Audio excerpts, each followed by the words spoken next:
Good afternoon and welcome back to By Any Greens Necessary. I'm your host, Melvin Thompson. I'm the Executive Director of the Andaleo Institute. By now you should know that Andaleo is the Swahili word for progress, growth, and development. We are the nonprofit arm of Trinity United Church of Christ, located in Washington Heights, 400 West 95th Street. Our farmers market takes place on Saturdays. Let's see, how do you do this? Okay, right there. On Saturdays, our farmers market takes place at 95th and Normal. I think the new address they're giving us is 467 West 95th Street, directly across the street from the church. You can't miss it. And I will tell you that we're there from 8 a.m. to 1 p.m. every Saturday morning, rain or shine. And it's been a really good past couple of weeks. We're really excited about the farmers that have been coming out. I guess my button is not working here, but having a little technical difficulty with the button. But we have been having a number of different vendors come out to complement what we're doing. Maybe I can get someone in to take a look at the technical difficulty. Okay, there we go. So we've had a number of complimentary vendors to come in and sell some really good things, in addition to our black farmers from Pembroke, Illinois. I think we have 5 of them right now, and so we're really excited. Blueberries are in season right now, so we're doing a whole lot with blueberries. I'm not a major blueberry fan, but as a raw fruit, I enjoy them. Is there any direct medical benefit to blueberries? Absolutely. Okay. There's truth to the darker the berry, the better. Yeah. Because they contain what are called antioxidants, and these particular chemicals that cause black blueberries to be dark blue, or blackberries to be almost black, or red, or raspberries or strawberries to be the colors. Those colors are critical because those chemicals are necessary to create a way for us to help protect ourselves from what are called oxidants. That's where you have antioxidants. And that's what they are. And that's a perfect segue into the brilliance of the man sitting next to me. This is Dr. Terry Mason. All of you know him. He is just a phenomenal doctor. He's the COO of the Department of Public Health. He's a retired medical doctor, but he wears so many different hats. He is a trailblazer. He is a historian. He really puts our health in perspective, and I'm just delighted to have you back here today. You were my first guest a couple of years ago. I don't know if you remember that. Right. Right here. So, brother, it's come full circle, and so it only makes sense to have you back and just welcome. Thank you. I thank you, and let me just say, for the benefit of our listeners out there, that you have done an amazing job at the Andaleo Institute. Thank you, and I sir. really want to thank you, Melvin, for all the work with helping with the renovation of the Carter G. Woodson Library. They have the first library now, which is a Alzheimer's dementia friendly library, and the work with the farmers market and everything else that's going on. So I'm just grateful that God has blessed us with you in order to do the work that we do. Well, thank you. And it's a village. And, looking at people who have laid the foundation like yourselves, and, Trinity is chock full of just outstanding people who fly below the radar for decades doing God's work and building this kingdom. And so it's always, it's intimidating to some point to see the incredible work of people who've been at Trinity. And Trinity's been in the Washington Heights community, since 1961. So we've been a bedrock in Washington Heights along 95th Street. And so, we do what we can. We all do what we can. And so Pastor Moss talks about a 95th Street renaissance. And I'm really excited about the work that you're a part of at Amani Village, and unpack that just a little bit. So for folks who may not be familiar with our other corporation that's doing wonderful work on the 95th Street corridor. Right. Well, near what used to be the House of Kicks, down on 95th Street is a parcel of land that Trinity acquired some time ago. to create an Imani, which means peace. Peace of faith. I keep Peace. Peace. Village where we're going to build a village of peace. And in that village, we have, it's going to be mixed use. The first major piece has come up, and that is Advocate, one of our partnerships with Advocate. Sure. We now have a clinic that's coming up in that area. We're going to we'll have housing. We're going to have other business entities as well as housing and other opportunities in terms of and gardens and things of that nature, so that we can create a space of peace for our people to live, to work, and to play. Because it's where you live, work, and play that determines your health. Yes, absolutely. And that's one of the eventual places of today's farmers market that's currently across the street from the church. At some point in the future, maybe not tomorrow, but at some point, the farmers market will transition and be a much larger food system, part of a food system at Imani Village at the corner of 95th and Cottage Grove. And so I'm looking forward to that day. That's something that, it's a really comprehensive, development. And we want to do it in a way that people can thrive, not just live, but thrive. Yes. And there's more to By Any Greens necessary than what meets the eye. Sure.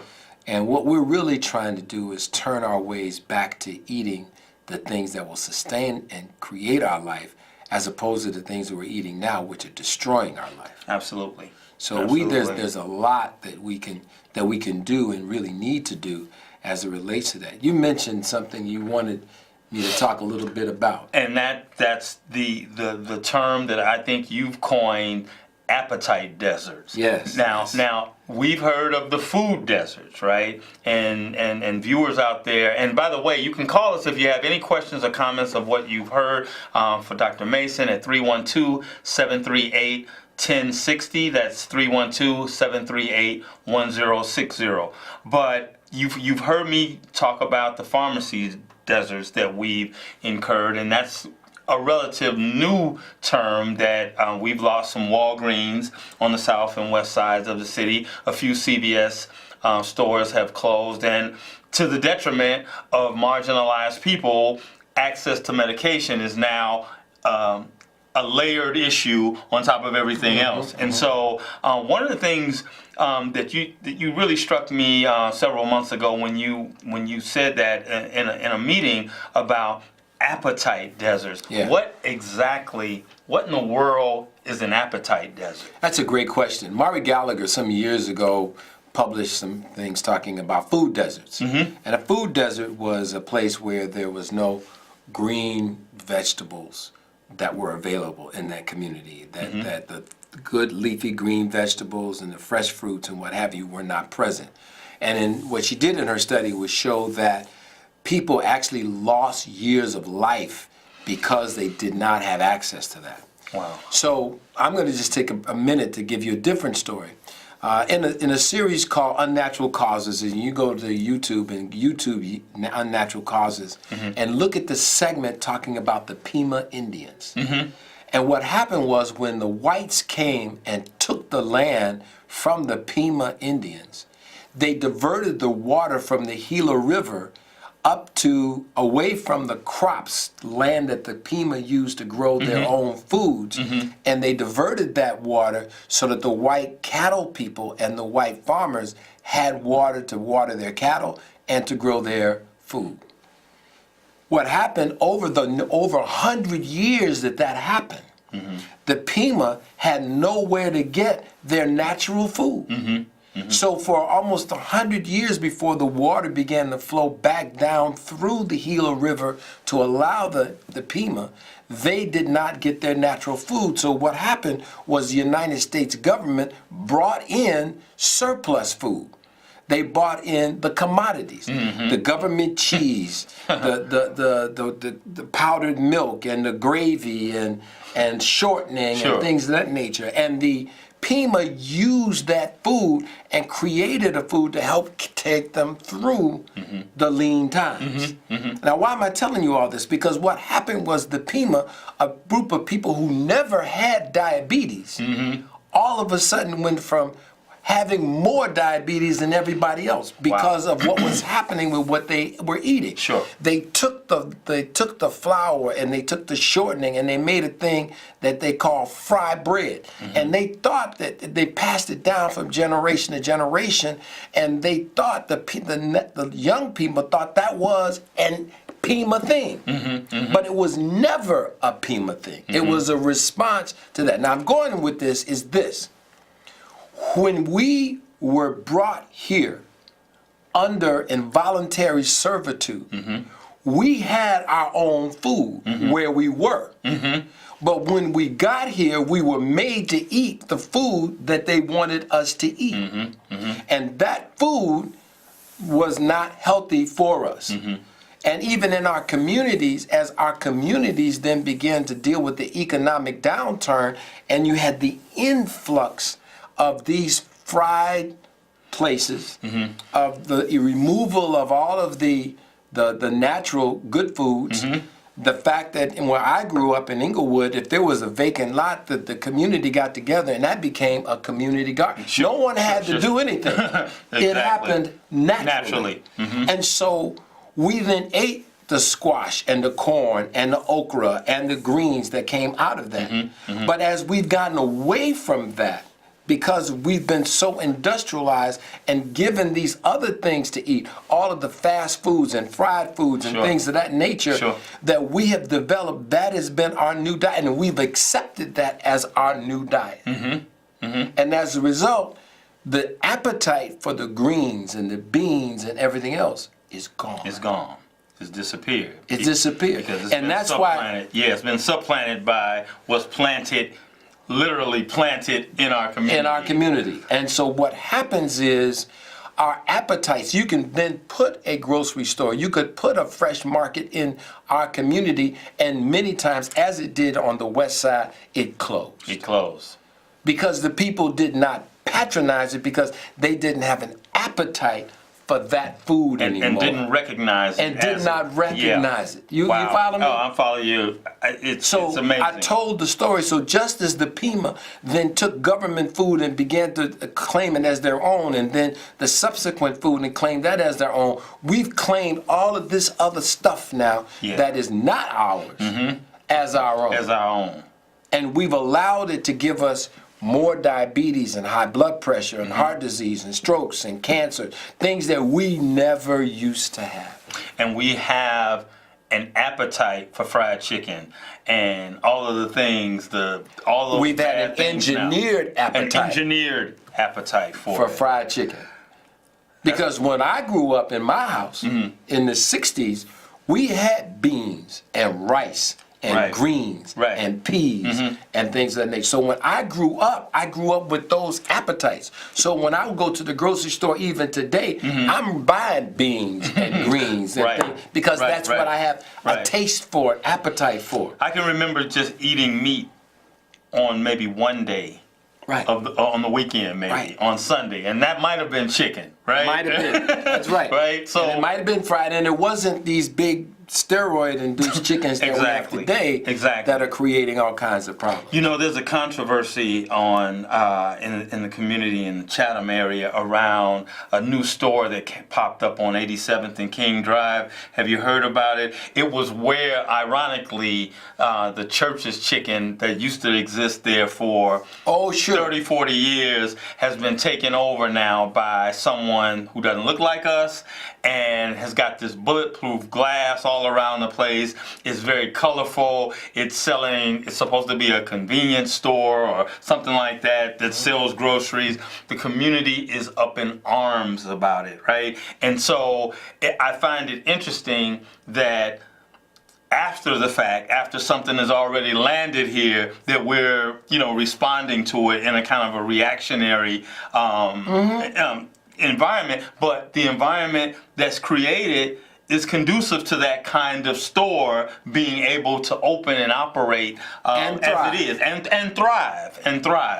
And that is, how do we, that's why I want to talk to you about, farmers markets. And, there was an article a couple of months ago about, have farmers markets reached their peak? Have they have they, kind of tapped themselves out in terms of viability in communities? Because apparently there are too many of them.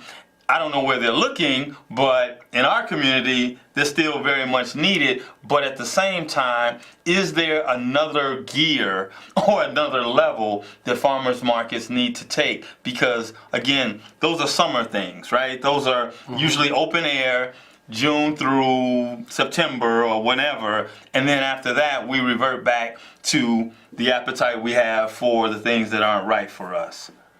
Yeah, I think that we need to think about a food system for our community, not a little grocery store or what have you. And we have to stop blaming other people from coming into our community and getting us to buy from them, and then they take our money out of our community and go to their community. Exactly. Well, if we buy it, what are we upset about? So I'm just saying, we need to stop that kind of foolishness, and we need to decide that we want that, and then we have the money in our community. If we didn't, they wouldn't have put the store there in the first place. No question about it. So I'm tired of folks complaining about that, and now you want to go demonstrate. What the hell are you demonstrating for? Exactly. When we could have put it together and did it ourselves. No question now, about it. I'm not saying that everything is fine and equal, and we, funding and what have you. But I'm gonna tell you, we did a lot more with a lot less. With a lot less. Yes. When I was growing up, we did a lot more with a lot less. We had the grocery store across the street from my house, owned by a man from Meridian, Mississippi. Him and his brother, and we thought we got to go out and get a master's degree and all. We bought into that hype that we had to go do that, which was total crap. Yes. Because these men, the men that went and did these things, if you look at most of the people that did major business in our community, there's an inverse relationship between education and entrepreneurship. Absolutely. Because what happened, these men, there was a time. I grew up in Inglewood, and all the businesses I worked for were owned by black people. Every single one of them. Wow. Now, I didn't have no problem working for. I'm not saying I shouldn't work for white people, but I am saying that the people that own the place look like me. The people who came in the place looked like me. And when I went home, there was a feeling of community. And when we had our things that we had, block parties and what have you, those businesses came out. They supported it. When there were little league teams and there were all these other things, those businesses supported it. I think and where we got now? I think we got a caller. Caller, go ahead with your comment or question. Hello? Yes, hello. How y'all gentlemen doing? Doing real well. How are you? All right, that's great. I was just listening to your guests, and I also remember as when I was young, I stayed on 70th in South Park. During that time, you had everything from a dressmaker to a shoemaker down 71st Street. And black owned. Yes, sir. But again, the problem was they had banks, we had different organizations that would help people, even the policy. Back in the day, the policy. Absolutely. But I think also we have to put a little accountability on ourselves, because when daddy or grandfather passed, the kids did not want to take over what they was doing. Yeah. Like I used to always say, they used to call them baby pimps. They just want the money, but they didn't ever want to earn it. Sure. So a thing is this, that a lot of accountability we got to blame on ourselves. They saw other people wanted to come in and say, well, let me take over. So again, we can't blame ourselves, but we need to blame ourselves. Sure, we don't have the black banks that we used to have, but if you're right, you go to the bank, you get a loan. You open up things. Absolutely. And that's the only way to do things. Back in the day, that's when the churches used to help out. And I'm talking about in the 50s and 60s. It was a wonderful village then. People help you. Grocery stores. I remember going, hustling, and take my wagon, the radio flyer, flyer and you take people's groceries home, Wow. and you got 15 cents or a quarter. Yes. And then we go to Riverview. But see, those days are over. People don't want to do nothing. They want everything that they get be given to them. Yeah. That's where the problem's at. Well, So listen, I want to thank y'all for taking this call. Thank you Let so me get much out for there- making it. Let me get out there so I can hear your response also. All right. Thank you so much for that call, and I think he was right on every Yeah, point. I'm not interested in listening, going to no more meetings, having no more marches, having nothing. If we're not talking about what we're going to do, if we're not talking about how we're going to put our money together, if we're not talking about. See, I grew up in that era too. Yeah. When I started practice and I needed some money, a phone call was made. I went over to Highland Bank and got the money I needed. Sure. And I banked at Highland Bank. Sure. And my buddy, who also needed the bank, he went over to see the people over at Seaway, and he got the money. That's right. When the churches put their money in the Seaway Bank, the businesses put their money in these different in our banks. Then when you need a loan, if Bush wanted money to build a building or build a new funeral home or what have you, Sure. That's how. There's no mystery to none of this. You don't need an MBA to figure any of that stuff out. No. So I'm just saying that we need to just stop running around protesting, begging, and all that other kind of stuff, and get busy doing. And that's what the 95th Street Corridor Renaissance is all about. Absolutely. We're just doing. That's right. When we improved the library, it was time. I mean, okay, it had been in that disrepair forever. We just said, okay, today we're going to get it repaired, and it got repaired. And so now the community is excited about. What else can we do? Yeah. And so let's just do it. I love what you said about working with less. I mean, we've got resources, we've got technology, we got we've got everything. And now it appears that we can't do anything. And you know what? But we got too many of excuses. Excuses. Exactly.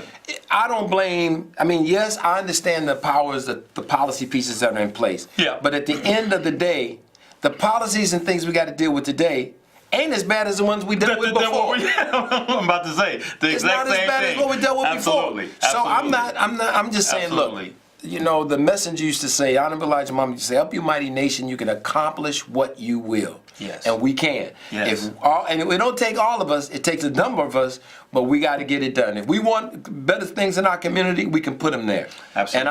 And I'm not talking about running, doing something. No, we've got to support it. Yep. We got to make sure that we are there. We got to spend our money there. And if we ain't willing to do that, then shut up. And what you can do is come and hear August 11th, we're having our second community visioning meeting at Woodson Library, August 11th from 10 a.m. to 1, because this is part of getting your feedback about what you'd like to see and what business. This particular meeting actually is about neighborhood development in and around 95th Street, particularly around the new Red Line station that's getting this $300 million renovation. I mean, anywhere else, that kind of renovation, what would you see happening? Businesses, I'm looking at all the businesses, but there'd be nothing but businesses It would be up and down. and they wouldn't be waiting for the renovation to be completed. There would be condos and stores and restaurants and all of these things being built right now.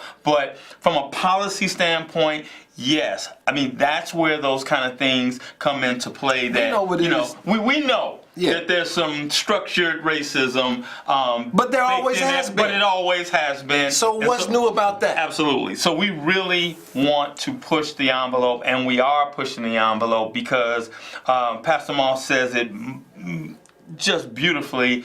We don't lack resources, we lack imagination. Right. And that is the key. And in this last 30 seconds or 40 seconds that we have on the show, and I knew it would go by, gonna have you back because we always just, scratch the surface of what we're talking about. We got so much we can do, and I just want to see us do it. I don't want to put negative stuff out. I want us to have positive messages. No question. And I'm grateful that Pastor Moss is taking the lead, picking up the mantle after Pastor Jeremiah Wright, and moving the programs forward. Well, thank you so much for being here, and we'll look for you on Saturday, the this Saturday from 8 o'clock to 1 o'clock, 95th and Normal, by any greens necessary, the Trinity United Church of Christ Community Farmers Market. My name is Melvin Thompson, and we'll see you next week.